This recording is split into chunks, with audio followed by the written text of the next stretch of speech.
नाज़रीन, वफ़ाक़ी काबीना इमरान ख़ान जी गिरफ़्तारी में मुदाख़लत के मिसकंडक्ट करार ॾेई छॾियो।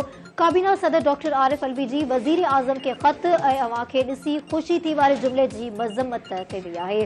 वफ़ाक़ी काबीना 9 मई जे वाक़िअनि ख़िलाफ़ पाक फ़ौज जे तर्जुमान जी बयान जी हिमायत कंदे फ़ैसिलो कयो त रियासत आइन कानून ऐं क़ौमी वक़ार ख़िलाफ़ मुनज़्ज़म दहशतगर्दी करण वारनि सां का बि रिआयत न कई वेंदी। आईन कानून मूजिब सख्त तरीन कार्रवाई करे मुलविस अंसरनि खे इबरत जो मिसाल बणाए वञे।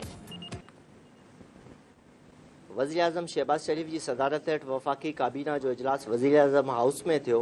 इजलास में मुल्क जी मजमूई सूरत हाल ते गौर कयो वियो। कानून वारे वफ़ाक़ी वज़ीर सेनेटर आज़म नज़ीर तारड़ इजलास के ॿुधायो त इमरान ख़ान जी अलकादर ट्रस्ट जे करप्शन केस में कानूनी तौर गिरफ़्तारी कई वई। उन मौक़े वफ़ाक़ी घरू वज़ीर राणा सनाउल्लाह इजलास के ॿुधायो त 9 मई 2023 ते PTI जे कारकुननि पारां हसास रियासती इदारनि, इमारतुनि, जना हाउस में भञटा, क़ौमी नशरियात रोकराइण, सवात मोटरवे ऐं रेडियो पाकिस्तान समेत ॿियनि सरकारी ऐं ख़ानगी मिल्कियतुनि खे नुक़सान पहुचाइण जी सख़्त लफ़्ज़नि में मुज़म्मत कजे थी।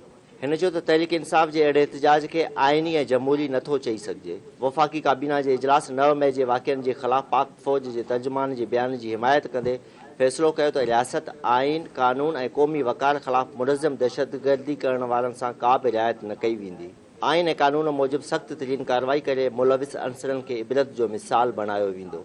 वफ़ाक़ी काबीना जे इजलास कानून लागू कंदड़ इदारनि सां गॾु यकजहती कंदे वाज़ह कयो त लाक़ानूनियत में मुलविस अंसरनि ख़िलाफ़ उन्हनि सां गॾु आहियूं।